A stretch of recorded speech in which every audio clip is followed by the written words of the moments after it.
Even aku pernah dimarahin karena aku kan dari Indonesia kayak, aku kan gak ngerti gitu, jujur aja nih gitu. Sebagai orang Indonesia gitu kayak, yaudah sampah tuh asal buang tempat sampah tuh udah cukup gitu loh.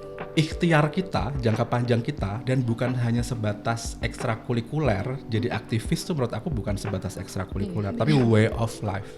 Oh, konsep-konsep aktivisme lingkungan, environmental aktivis tuh dari barat gitu. Iya kan? Kayak itu tuh konsep barat, bukan konsep Indonesia. Enggak, it's Indonesian style sebetulnya.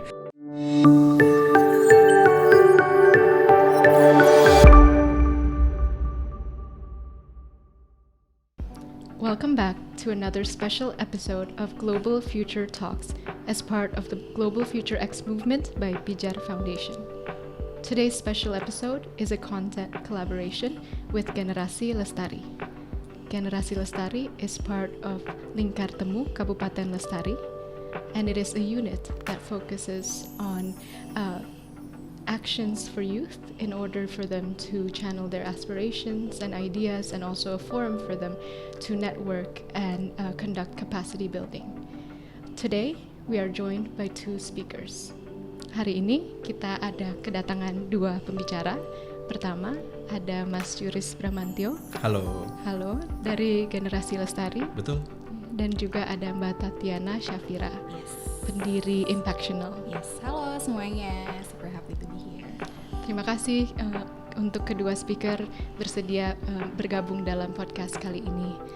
Untuk topik yang akan kami bahas hari ini adalah Jobs for Nature.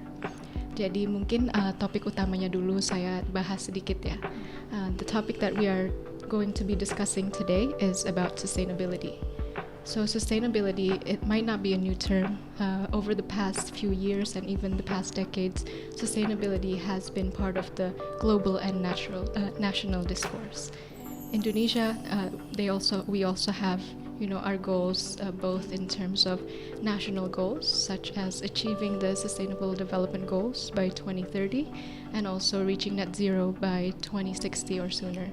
Indonesia also has national goals related to sustainability. For example, on energy transition, Indonesia has a target of achieving 23% of renewable energy as part of the national energy mix by 2025. Oke, jadi penting sekali untuk membahas sustainability ya dalam podcast kali ini. Dan selain tentang sustainability, kita juga akan membahas tentang peran pentingnya youth dalam aksi-aksi sustainability. Gimana caranya untuk menguatkan aksi pemerintah, menguatkan aksi global dalam ranah sustainability. Mungkin sebelum kita membahas topik, bisa tentang latar belakang dari speaker kita masing-masing ya. Mungkin bisa dimulai dengan Mas Juris, bisa diceritakan latar belakang Mas dan kesibukan apa aja yang sedang dilakukan saat ini. Oke, terima kasih. Halo teman-teman, saya izin pakai bahasa Indonesia ya, biar lebih mudah menjangkau lebih banyak audiens di daerah. Karena saya kebetulan sekarang mainnya sama teman-teman di daerah. Perkenalkan, nama saya Juris Bramantyo. Kebetulan sekarang saya menjabat sebagai koordinator Generasi Lestari.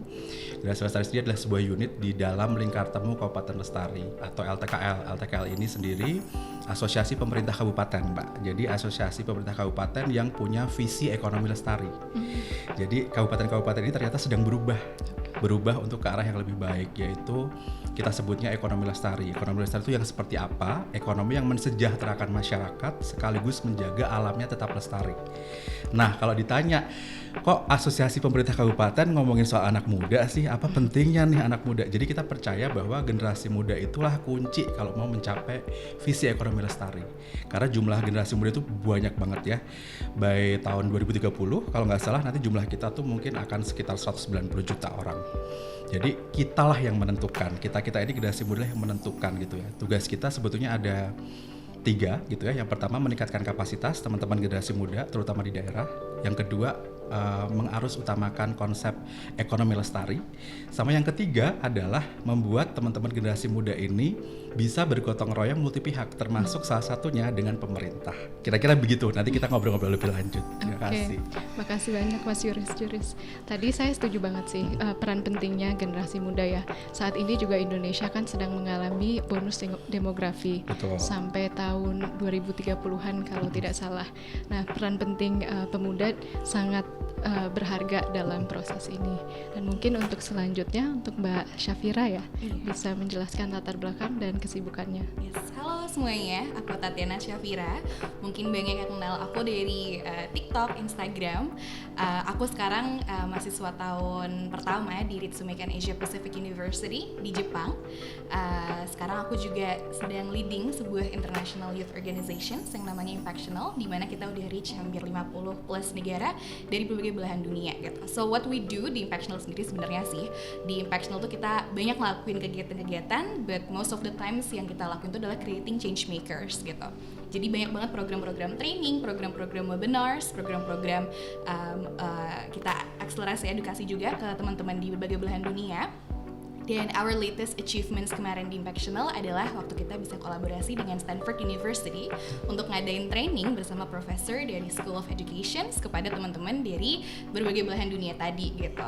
And kita juga sangat-sangat concern di bidang lingkungan. Our latest programs yang related dengan environment adalah waktu kita ngadain yang namanya Impact Talk, di mana kita ngundang 5 speakers dari 5 negara yang berbeda juga, di mana 5 speakers ini adalah youth activists di climate juga, di climate dan juga environmentalist juga dari berbagai belahan dunia ini, di mana kita discuss waktu itu soal gimana sih peran pemuda dalam environment dan juga climate change activist yang sekarang lagi happening banget, dan what we can do untuk bisa ngebantu untuk bisa resolving the issues yang ada di dunia saat ini, kayak gitu sih Kak so far. Oke. So, yeah. Thank you. It seems very impressive ya.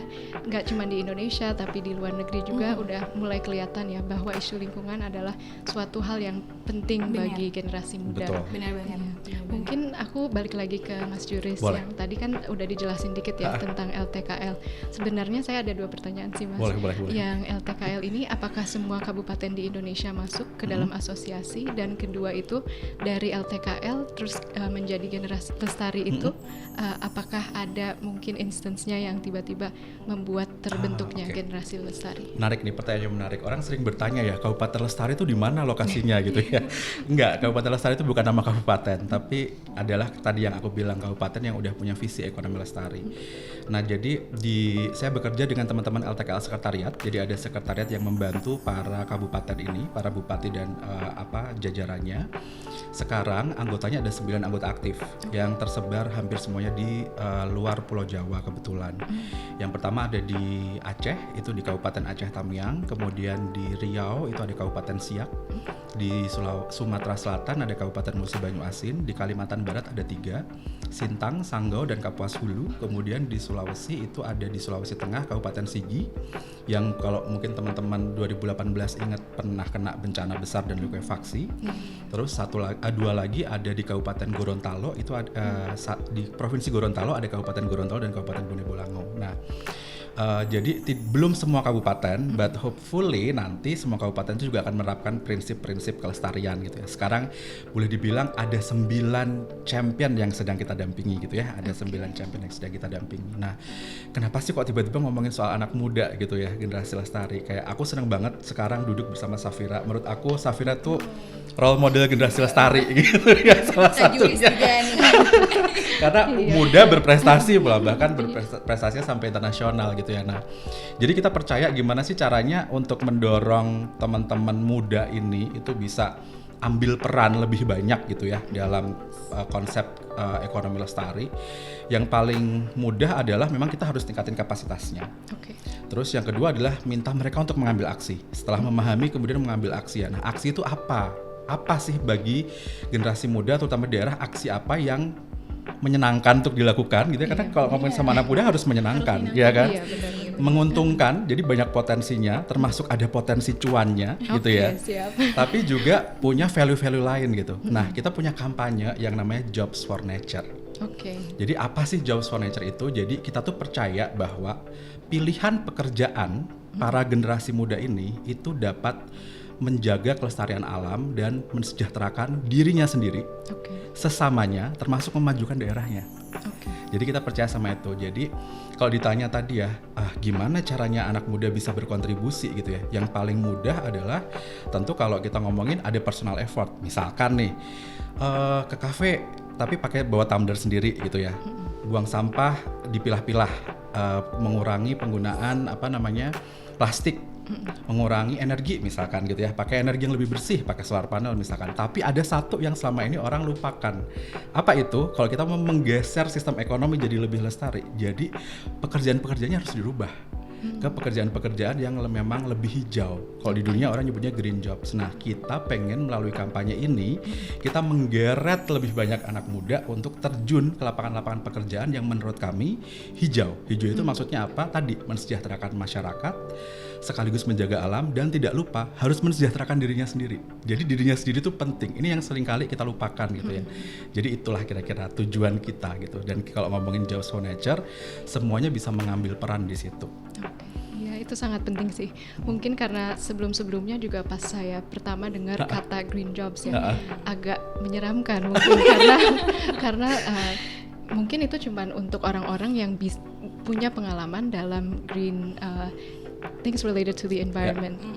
Saya ngebayanginnya mungkin environmental engineer atau things that require a lot of expertise. Sedangkan mungkin saya backgroundnya di hubungan internasional ya. Iya, dan mungkin Mbak Syafira juga, apakah pengertian green jobs Mbak Syafira sama seperti Mas Juris atau bagaimana sekarang? Yes, I think kalau kita bahas soal environment mungkin Kak Juris ini banget ya, udah expert banget ya gitu kan. Kalau dari sisi anak muda, I think what I consume itu emang mostly dari social media gitu kan ya Kak. And it's happening gitu loh, itu bener-bener sangat happening banget Kak, trending banget lah. Masalah soal climate change, masalah soal kayak we only have 30 years left di dunia ini gitu kan, kalau kita nggak ada effort untuk reducing carbon emissions segala macam. Jadi yang aku consume memang mostly yang aku baca aja di social media, and it's happening right now gitu. Dan dari tadi dengar Kak Juris juga, I think it's mostly juga sama dengan definisi aku soal green jobs. Apalagi sekarang ya Kak, aku bisa bilang even di ranah edukasi, di pendidikan gitu ya, karena aku sekarang lagi belajar di kuliah. Aku kuliah S1 di Jepang, aku juga hubungan internasional juga gitu kan. Even when I took hubungan internasional di Jepang gitu ya, aku bisa ngerasain banget bahwa ternyata sekarang itu kita udah shifted banget gitu loh dari segi edukasi gitu ya. Mungkin at least di Jepang ya Kak, kalau di Indonesia mungkin aku nggak bisa banyak berbicara ya, karena aku di Jepang, selama di Jepang aja itu I think kerasa banget di culture educationsnya itu kita bisa lihat gimana mereka itu udah mulai transisi dari let's say aku di HI nih gitu kan, aku pun belajar kan ya seterusnya kan soal kayak yaudah international relationship, gimana policy, international affairs segala macam, tapi sekarang pun kita udah shifting di Jepang gitu, dimana kayak education itu kita juga revolving soal sustainability, soal environment gitu kan, gimana sih kita bisa bikin kebijakan-kebijakan ataupun nanti international policy apa sih nantinya juga bisa sustainable ke depannya gitu-gitu. Even kalau kita ambil bisnis gitu, atau kayak aku kan pernah ambil geography juga gitu, kita juga mikirin gimana sih urban planning yang nantinya bisa sustainable, yang bisa eco-friendly gitu, yang nggak cuman let's say bisa ngasih manfaat ke masyarakat aja, ke society as a whole, tapi juga bisa ngasih sustainability in terms of like kita bisa ngurangi carbon emissions, kita bisa ngurangi yang namanya pengelolaan sampah yang nggak benar gitu-gitu. So itu kerasa banget sih Kak gitu, when it comes to sekarang gitu ya, kerasa banget even di atmosphere educationnya sendiri kita udah shifting banget gimana kita bisa ngasih edukasi ke anak-anak bahwa not only jobs who is important, tapi juga sustainability, pekerjaan itu sendiri gitu loh. Karena mau apapun pekerjaannya, at the end of the day gitu, kita tinggal di bumi, ya nggak Kak? Gitu. So whatever the job is gitu, pada akhirnya kita harus concern juga soal how it affects nantinya ke dunia, how it affects ke lingkungan kita ke depannya, kayak gitu sih Kak. So I think my definition would be the same juga kayak Kak Juris tadi sih. Oke, ya berarti dari pengertian dari Mas Juris dan juga dari Kak Syafira kan ada there's a shift ya in the understanding of what a green job is, and actually a lot of the things or most of the jobs that we should have should be a green job. Mungkin ini dalam definisi ya. Apa kalau misalnya Mas Juris bisa nggak kasih contoh untuk para pendengar kira-kira green job ada apa aja sih macamnya green job? Ini menarik ya. Jadi kalau dulu seperti pikiran banyak orang, green job tuh kayaknya harus yang teknologi sophisticated, modern, dan new jobs gitu ya, future jobs gitu ya. Padahal kalau menurut kami enggak. Jobsnya ini ada jobs yang ada sekarang gitu ya. Bahkan kita memang bisa langsung mendapatkan keuntungannya sekarang gitu ya.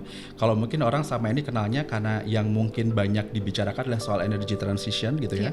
Jadi orang mikirnya oh green jobs itu adalah teknisi solar panel, teknisi mobil listrik gitu ya misalkan. Itu betul, itu green jobs. Tapi ada juga jobs-jobs lain gitu. Jadi kalau di kita definisinya selalu terkait sama tadi mensejahterakan sesama dan menjaga alam tetap lestari gitu ya. Jadi apa aja yang di sana ada banyak bidang. Aku ambil kasih contoh, misalkan di bidang yang nggak akan pernah surut nih, yaitu di bidang pangan dan pertanian.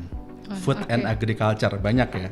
Nah, jadi green jobs-nya contohnya apa? Misalkan teman-teman yang ngambil kuliah di jurusan teknologi pangan, bagaimana dia menciptakan dengan teknologi pangan, terus kemudian misalkan bikin UMKM atau perusahaan gitu ya, inovasi yang mengolah produk-produk sumber daya alam, pangan lokal menjadi lebih banyak dikonsumsi gitu. Kayak kayak aku ambil contoh gitu ya, kita punya teman-teman kelompok di Gorontalo dan Bone Bolango gitu ya, yang mereka lakukan adalah mereka namanya Huntu Art District. Jadi ini adalah balik lagi, mereka bahkan tuh kelompok seni. Dari namanya aja Huntu Art District. Huntu itu nama desa di sana.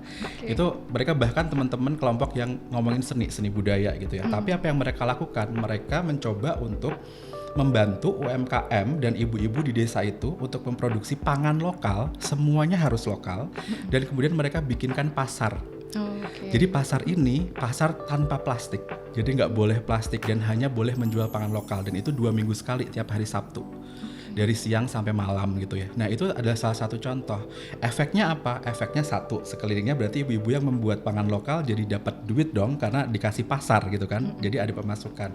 Efek yang kedua, anak muda di sekitar kabupaten itu jadi tahu, oh ternyata selama ini saya ini terlalu sering makan beras, padahal kalau di Gorontalo itu makannya ternyata sagu sama jagung gitu. Jadi mereka jadi tahu.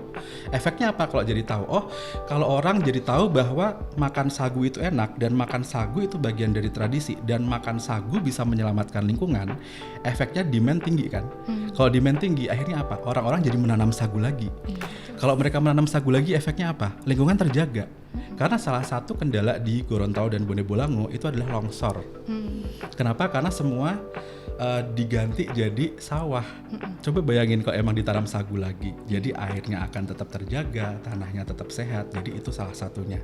Itu di bidang pangan dan pertanian ya, baru satu itu. Tadi kalau Safira bilang di hubungan internasional sama hukum, ya kan?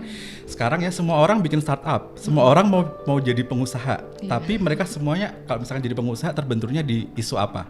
Perizinan sama modal, ya nggak? Iya, betul. Siapa sih yang ngomongin perizinan? Ya pembuat kebijakan.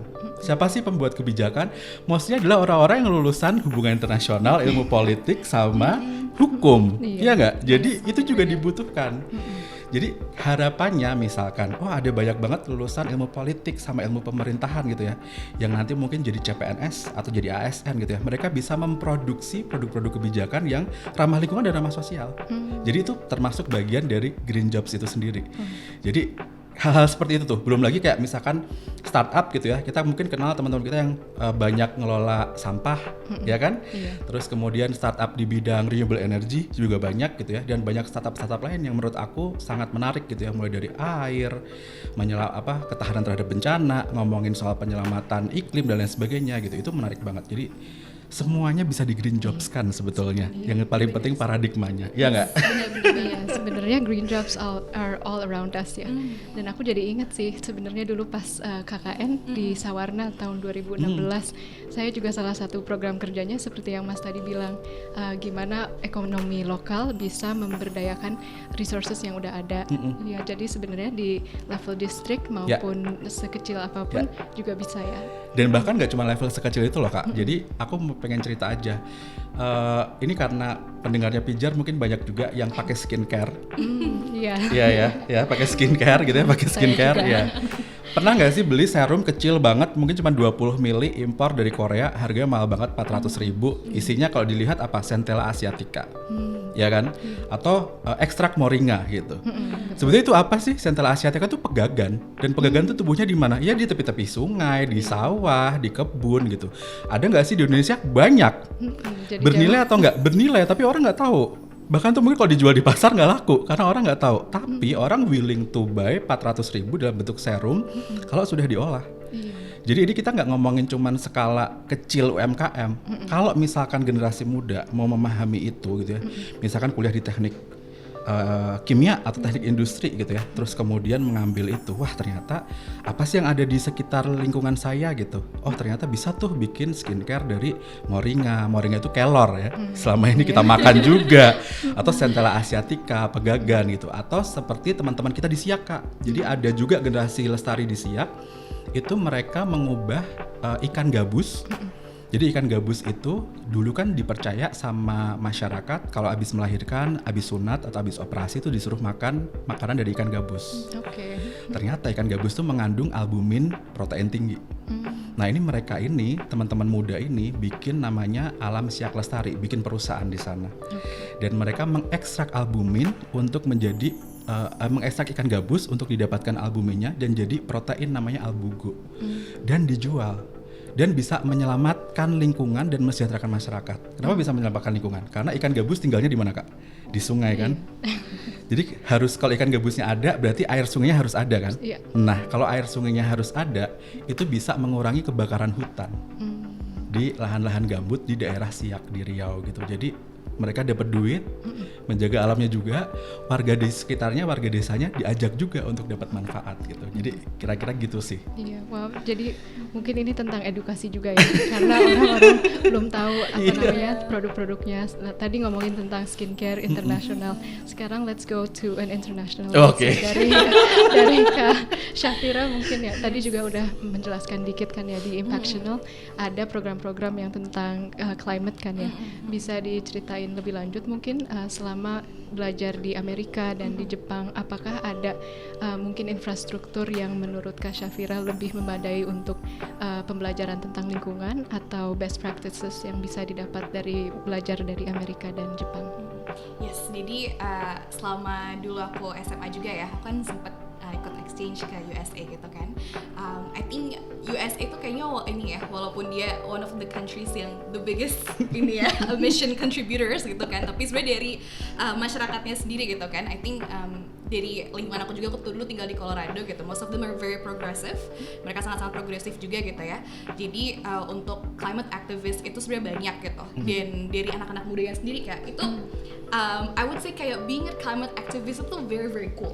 Wah keren banget gitu kalau jadi climate activist gitu kan. Jadi waktu selama di US itu I think kita yang paling major banget even soal climate change gitu ya, itu waktu ada Earth Day juga, Earth Day, Hari Bumi, itu kita parade selama di USA gitu kan. Dan gak cuma parade juga, kita juga nanam pohon, kita juga making sure kita ngadain kayak beach cleaning, kita ngadain pembersihan pantai, pembersihan kayak daerah-daerah yang biasanya tercemar gitu kan, kita sebagai anak muda gitu. So I think kalau di US sendiri so far itu sih yang paling aku rasain gitu kan.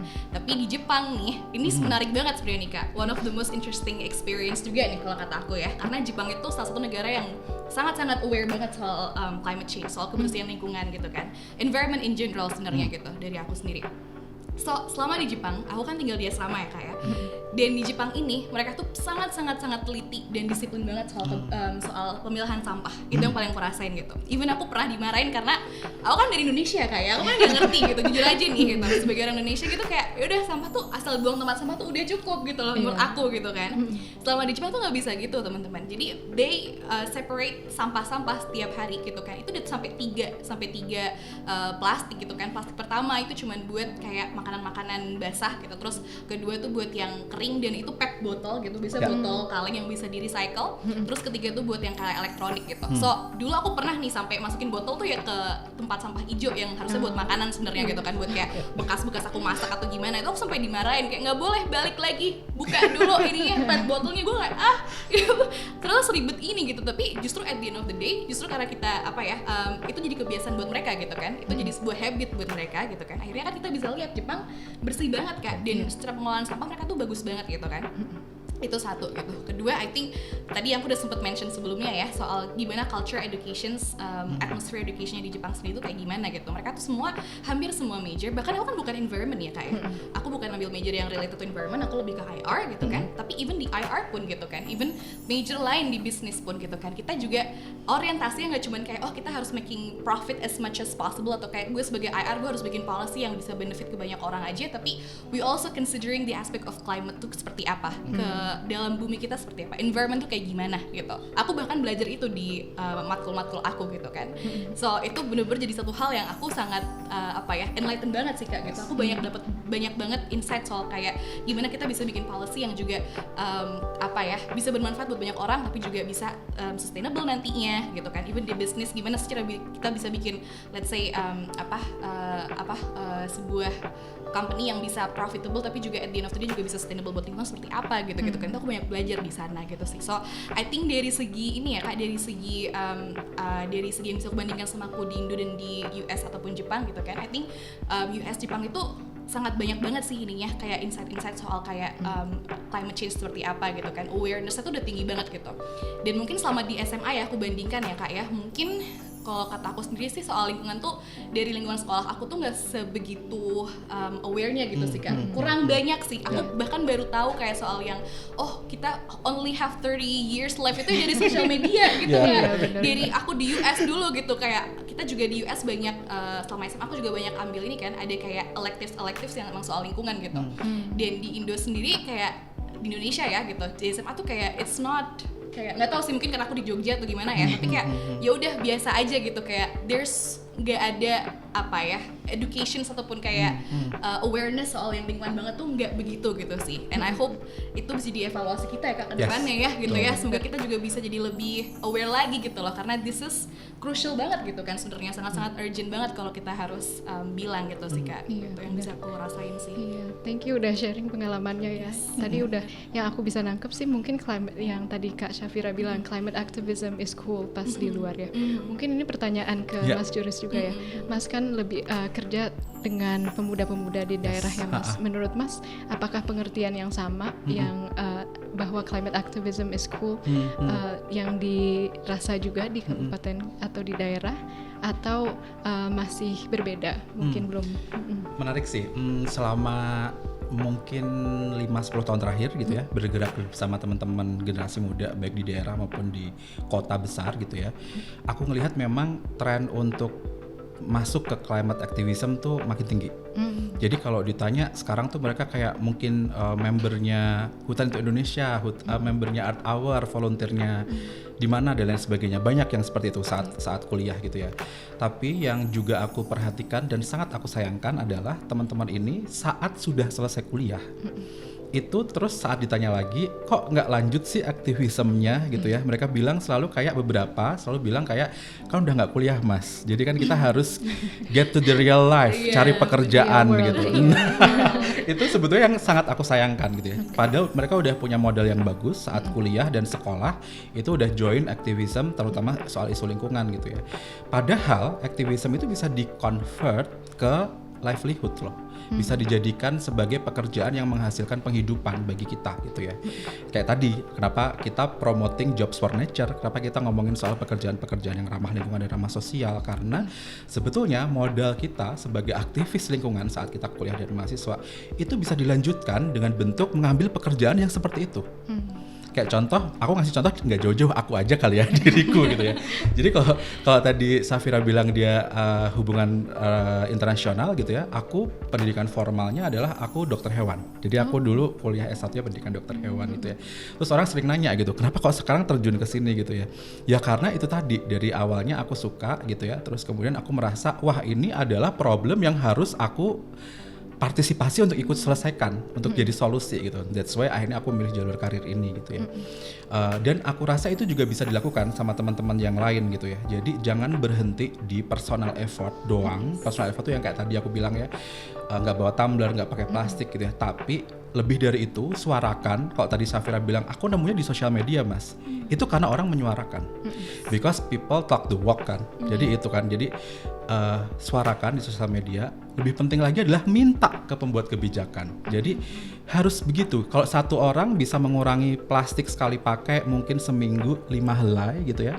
Coba bandingin kalau ada peraturan. Misalkan ada perda satu kabupaten dilarang menggunakan plastik sekali pakai di minimarket dan pasar misalkan. Ada berapa banyak satu hari yang bisa dikurangi. Jadi hal-hal kayak gitu. Jadi penting juga untuk menyuarakan aspirasi ke publik gitu ya. Sama yang paling penting, ikhtiar kita, jangka panjang kita, dan bukan hanya sebatas ekstrakurikuler. Jadi aktivis tuh menurut aku bukan sebatas ekstrakurikuler, tapi way of life. Itu bisa bisa diejawantahkan lewat apa gitu, lewat terjun ke pekerjaan-pekerjaan yang ramah lingkungan dan ramah sosial. Gitu. Itu yang sebetulnya paling penting. Nah, ada hal yang menarik yang dari diucapkan Syafira adalah selama ini beberapa, kalau Safira aku yakin enggak dan teman-temannya gitu ya, tapi ada beberapa orang yang selalu mikir bahwa konsep-konsep aktivisme lingkungan, environmental activist itu dari barat gitu. Iya kan, kayak itu tuh konsep barat, bukan konsep Indonesia. Enggak, it's Indonesian style sebetulnya. Coba pikir, nenek moyang kita, leluhur kita, kakek nenek kita nggak usah jauh-jauh deh.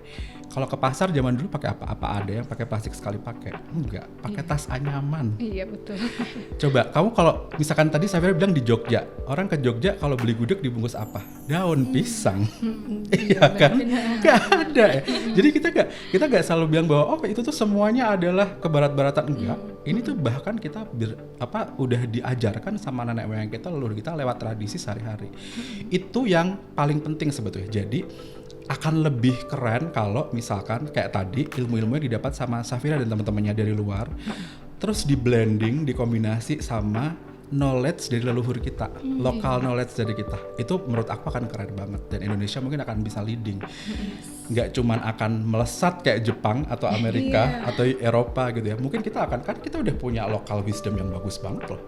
Apalagi ditambah sama itu. Jadi itulah yang menarik gitu ya. Jadi buat teman-teman yang mendengarkan yang masih mahasiswa, saatnya nih gitu ya. Saatnya mungkin kalau mau ngambil penelitian gitu ya, ngambil penelitian skripsi tentang itu gitu ya. Atau mau KKN kayak tadi gitu ya. KKN-nya mungkin pakai program-program yang kayak gitu. Atau yang belum kepikiran, nanti aku mau ngambil pekerjaan apa ya setelah lulus. Coba bayangkan pekerjaan apa yang cuan gitu ya, keren gitu ya, kalau mau disombongin sama dia tetap keren gitu ya, tapi juga membantu banyak orang gitu ya, dan fulfillment, ada rasa fulfillness yang didapat gitu ya. Itu tuh yang paling penting. That's why solusinya apa kalau dari generasi tadi kita menawarkan jobs for nature gitu kira-kira Kak. Iya, sebenarnya the possibilities are endless ya. It's maybe just not as well known, atau mungkin yang tadi udah kita omongin bahwa mungkin pengertian atas green jobs itu terlalu technical, jadi nggak semuanya bisa. Nah, tadi yang bisa aku tangkap dari Mas Juris dan juga Mbak Syafira, yang kita perlukan itu sebenarnya kan aksi bersama dari pemerintah, dari pihak swasta, dan juga dari pihak komunitas ya.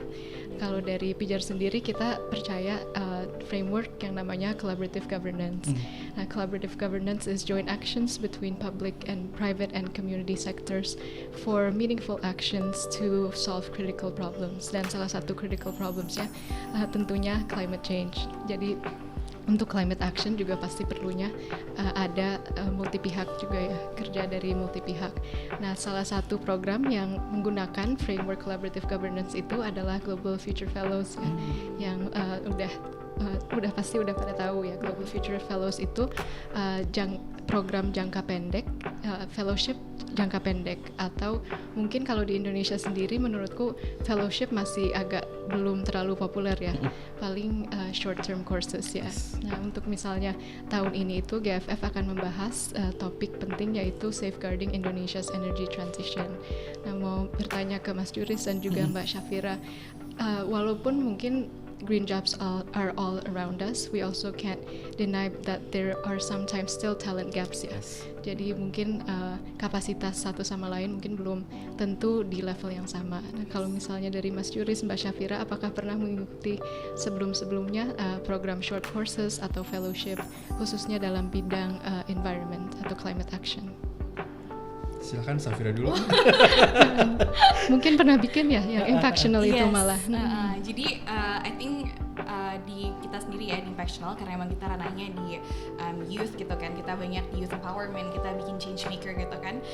So I think a lot of our trainings juga itu pasti involving gitu, kayak expertise yang bekerja di bidang masing-masing gitu kan. So dari Impactional sendiri sih, our training mostly emang kita as someone who creating change maker gitu kan, kita emang providing speakers dari kayak let's say Stanford kemarin gitu kan terakhir, atau kayak CEO gitu kan, di dalam hal environment sendiri gitu ya. Mungkin I need a lot of resource juga untuk banyak belajar lagi gitu kan ke depannya, tapi selama di Impactional juga one of our programs yang kemarin di bidang environment, kita emang kebanyakan soal kita raising awareness gitu loh, apa sih urgency kita gitu kan, segala macam. Tapi kalau dari aku sendiri, kalau pernah ikut courses atau kayak fellowships yang soal environment, I think belum yang sedip itu ya Kak, sedip understanding itu. Aku masih banyak harus belajar dari Kak Juris juga nih, dari teman-teman di sini gitu ya ke depannya. But I think emang pada akhirnya this kind of program itu sangat-sangat dibutuhkan sih Kak gitu. Kenapa? Karena banyak nih mungkin orang-orang kayak aku juga nih kayak yang butuh banyak banget lebih banyak lagi knowledge gitu kan. Soal aku tuh bisa apa sih sebenarnya Kak gitu kan. Aku sebagai anak muda tuh bisa apa sih biar aku bisa helping kita solving kayak climate change issues yang ada di dunia sekarang gitu loh. Dan gak cuma kita sebagai anak muda aja gitu. I have the power, mungkin I have the spirits, I have the voice gitu kan untuk bisa menyuarakan ini, but at the same time itu juga akhirnya butuh kolaborasi ya nggak Kak gitu. Mungkin kalau aku menyuarakan aja tapi dari pemerintah nggak ada support atau dari let's say lembaga-lembaga lain yang terkait, stakeholder yang terkait juga nggak ada support, it's gonna be very very hard ya pastinya Kak ya. Apalagi mungkin aku sebagai anak muda gitu kan, kita bisa menyuarakan tapi at the end of the day yang bisa ngubah juga ya udah policy maker-nya gitu kan, akhirnya orang-orang membuat kebijakannya dan lain-lain gitu. So I think it is very very important juga buat kita sih, mungkin aku sebagai anak muda ya Kak ya, mungkin sebagai anak-anak seumuran aku yang kita sebenarnya pengen banget bisa do something gitu kan. We need first we need the knowledge-nya, dan kedua juga kita butuh support juga dari pihak-pihak yang di atas gitu ya. Betul. Those who are directly bisa making changes gitu through policy atau through kayak program-program lainnya gitu sih. Tapi kita sebagai anak muda, I think the awareness is there gitu kan, but at the end of the day kita juga dengan kolaborasi I think it's gonna be much better untuk lebih efisien lagi dan tepat sasaran gitu sih Kak. Oke, terima kasih banyak Kak Syafira. Ya mungkin itu juga pertanyaan untuk Mas Juris ya. Boleh. Kira-kira kalau misalnya ada yang baru lulus nih, baru mau lulus kuliah, terus mereka berpikir ingin kerja di bidang green jobs atau ingin memiliki green job, skill apa aja yang dibutuhkan dan mungkin gimana caranya untuk mendapatkan hal itu? Oke, di Jobs for Nature sendiri, karena kita udah mulai dari awal 2020 gitu ya, kita beberapa kali memang bersama dengan mitra-mitra kita bikin series penguatan kapasitas gitu ya, pelatihan gitu ya. Jadi di tahun 2020 tuh awalnya kita bikin series of webinar untuk jelasin kenapa sih teman-teman tuh harus nyemplung ke green jobs, terutama dengan konsep Jobs for Nature. Kita ngajak beberapa mitra, di situ kita kasih paradigma baru ke teman-teman sekaligus contoh bukti konkret dari pelakunya langsung gitu. Terus di 2021 kita upscale lagi, nggak cuman raising the awareness gitu ya, tapi kita juga ngasih skill set apa yang dibutuhkan gitu kan. Nah, skill set tadi, karena kan tadi kita bilang bahwa salah satu yang memang paling potensial untuk diambil kesempatannya itu salah satunya tadi disebutin sama Pijar juga adalah soal energy transition gitu ya, soal renewable energy itu juga salah satunya. Nah, menurut aku ada banyak banget pelaku teman-teman yang bekerja di accelerating renewable energy di Indonesia, bikin banyak training. Silahkan untuk ikut training-training tersebut. Bahkan tadi kalau dibilang program GFX itu menurut aku salah satu program yang bagus, dan aku sangat menyarankan teman-teman yang nonton ini untuk ikut gitu ya, kalau bisa ikut gitu. Nah, di Generasi Lestari sendiri kami juga punya namanya Akademi Generasi Lestari. Jadi tiap tahun kita bikin namanya Akademi Generasi Lestari. Tahun lalu itu kita melatih 53 anak muda dari berbagai daerah, terus kemudian setelah dilatih selama 1 bulan mereka dikasih kesempatan 2 bulan dikasih seed funding untuk melaksanakan program yang mereka establish sendiri. Jadi kita bantuin macam-macam. Jadi ada yang bikin program soal pangan, outputnya mereka akhirnya bikin buku tentang pangan lokal, terus bukunya kita terbitkan, kita jual gitu ya, kita bantu jualkan. Terus ada yang bikin program soal konservasi monyet asli Sulawesi waktu itu, terus itu juga bagus gitu ya. Ada yang membantu ibu-ibu dari suku Dayak untuk bikin anyaman dan dijual, ada yang kayak gitu juga. Nah, di 2022 kita ada juga Akademi Generasi Lestari, kemudian kerjasama dengan mitra kita namanya Studycation Akademi Generasi Lestari. Kita melatih sekitar 70 generasi muda dari berbagai daerah. Nah, ini menarik dan unik karena aku kebetulan di Generasi Lestari dan LTKL kita mirip banget sama kayak Pijar, teman-teman Pijar. Kita percaya dengan, kalau Pijar kan tadi nyebutnya collaborative governance ya. Kalau di kita nyebutnya gotong royong multi pihak. Jadi kita juga percaya, kayak tadi kata Syafira, big problem need bigger solution and together gitu ya. Jadi kita juga percaya, dan kita di sini melibatkan, di pelatihannya itu melibatkan ASN, pemerintah daerah, bahkan nggak cuman komunitas gitu ya dan mahasiswa atau kampus, tapi juga pelaku industrinya. Jadi perusahaan dan UMKM juga kita libatkan, karena memang menurut kami solusinya tuh harus bareng-bareng. Lingkungan tuh harus di mainstreaming, karena kalau enggak isu lingkungan akan selalu tertinggal dan kalah dengan isu-isu lain gitu ya. Karena bagi beberapa teman-teman termasuk generasi muda di daerah, mungkin yang lebih urgent adalah besok mau makan apa. gitu kan, itu yang lebih penting. Tapi gimana caranya kalau kita mainstreaming isu lingkungan ke isu ekonomi, gimana kita mainstreaming isu lingkungan ke isu seni, gimana isu lingkungan ke isu agama misalkan dan lain sebagainya, toleransi dan lain sebagainya, itu menarik gitu ya. Jadi itu yang dibutuhkan. Kalau ditanya tadi skill apa sih yang paling penting, kalau menurut aku yang paling penting adalah pertama punya pemahaman dulu ya, bahwa kita kayak tadi kata Safira, ini kuncinya di kita. Kalau nggak mau punah sekarang, ya kita yang harus gerak gitu ya. Jadi itu. Yang kedua adalah mungkin critical thinking ya. Karena kenapa critical thinking itu penting? Kenapa? Karena informasinya tuh di mana-mana. Terus kita harus pintar memilih informasi gitu ya. Based on science gitu ya. Yang bagus tuh yang mana, yang benar yang mana, yang hoax yang mana. Jadi itu adalah critical thinking. Yang ketiga adalah bagaimana mengolah komoditas daerah gitu ya. Itu yang menurut aku paling penting. Jadi kemampuan untuk melihat, oh daerah aku tuh apa sih yang menarik gitu. Oh kalau misalkan kamu apa ya, tadi ya di Siak gitu ya, oh ternyata di sana ada banyak lahan gambut dan ada banyak ikan gabus gitu. Jadi itulah yang harus diolah. Misalkan kayak gitu. Jadi itu yang paling penting. Sama yang terakhir adalah kemampuan untuk berorganisasi dan bergotong royong. Itu yang paling penting ya. Jadi jangan suka kerja sendiri. Padahal yang lain ngerjain hal yang sama, kenapa nggak barengan gitu ya. Terus jangan ragu untuk reach out, kayak tadi kata Safira, yang kita membutuhkan bantuan dari pemerintah. Why not you reach out pemerintah gitu. Kenapa nggak kita bergerak bersama dengan kampus, komunitas dengan kampus, nggak harus sendiri-sendiri gitu ya, perusahaan dan sebagainya, termasuk media, termasuk pihak-pihak yang menyuarakan soal isu-isu development seperti Pijar gitu ya, dan seperti ini. Jadi itu yang menurut aku penting untuk dipunyain gitu ya, hal-hal tadi itu kira-kira. Oke, makasih banyak Mas Juris. Iya sih, penting banget emang kolaborasi itu nggak cuma antar sektor tapi juga antar generasi ya. Karena kadang-kadang kita suka lupa kan young people will be, they're not just the future, they're also the present. So you have to take them into account when you're making decisions. Nah selain itu tadi yang menurutku menarik yang tentang critical thinking ya, dan di era digital ini mungkin pertanyaan untuk Mbak Syafira ya. Menurut Mbak Syafira, apakah makin susah untuk melihat kira-kira informasi mana yang benar, yang mana yang salah, karena di era digital itu yang mungkin generasi-generasi yang seumur saya juga masih melihat news dari berita digital ya. Tapi kadang-kadang kan juga harus fact checking dan itu melakukan proses yang cukup lama juga. Menurut Mbak Syafira, apakah ada tips-tips mungkin untuk yang membaca berita dari source yang online? Yes, bener sih Kak, apalagi zaman sekarang ya, I think ada overloaded informations ya, karena emang berita tuh di mana-mana gitu, and you can access them anywhere gitu sih. So pasti banyak sih yang namanya kita bisa dapat misinformasi gitu kan. Mungkin hal-hal yang bisa jadinya triggering for some people juga gitu. And even banyak juga loh sebenarnya yang di ini ya, dari social media gitu kan. Oh climate change is fake gitu ya. Saya makin paham. Jadi sekarang ini kan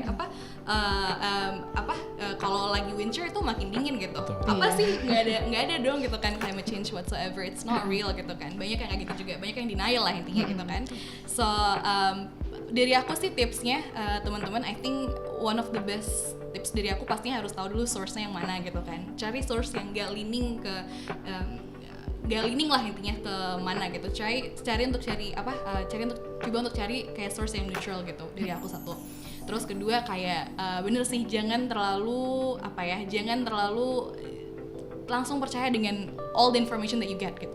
Coba untuk cari source yang lain, bandingkan, di-compare gitu kan. Karena again ya tadi tuh kayak sekarang makin dingin kok, kalau lagi winter masa ada sih gitu kan climate change gitu. But you have to understand dari segi scientificnya kayak gimana. There's a scientific explanations.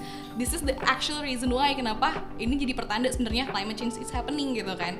So you need to do that juga pada akhirnya comparison. Terus terakhir dari aku, I think biar lebih teman-teman juga lebih aware tuh juga jangan malas untuk kayak do your research juga at the end of the day sih gitu. Karena banyak ya kayak kita yang dikasih informasi yang kita dapetin kan udah kayak dipoles sekian banyaknya. It's probably exaggerating juga gitu, atau mungkin ya udah dibuat untuk controversial gitu ya, untuk to be controversial gitu kan. Tapi at the end of the day doesn't necessarily true gitu kan. Udah banyak kayak layernya, udah banyak di sugar coating juga mungkin. So you have to do your research lagi gitu kan on the matter yang kamu tadi cari yang atau matter yang kamu dapetin di dari social media atau gimana gitu sih. Itu dari aku sih Kak gitu. Karena emang kita sebagai anak muda ya udah kita kadang kayak udahlah terima aja apa yang jadi gitu kan. But ya akhirnya kan nggak ini ya.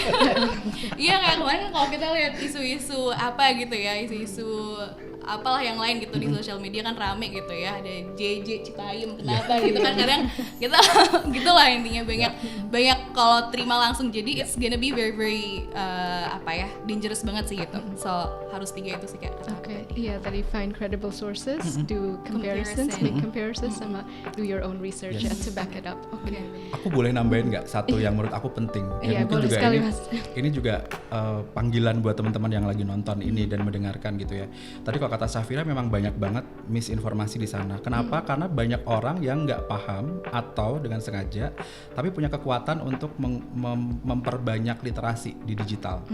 Jadi kalau di Generasi Lestari kita percaya dengan talk the walk, walk the talk gitu ya. Jadi kalau kamu menyuarakan sesuatu ya lakuin, jangan cuma menyuarakan dua. Dan yang sama pentingnya adalah saat kamu melakukan sesuatu sebarkan. Jadi talk the walk gitu ya. Iya. Dan caranya gimana? Kalian kan punya kekuatan tuh 2 jempol ya.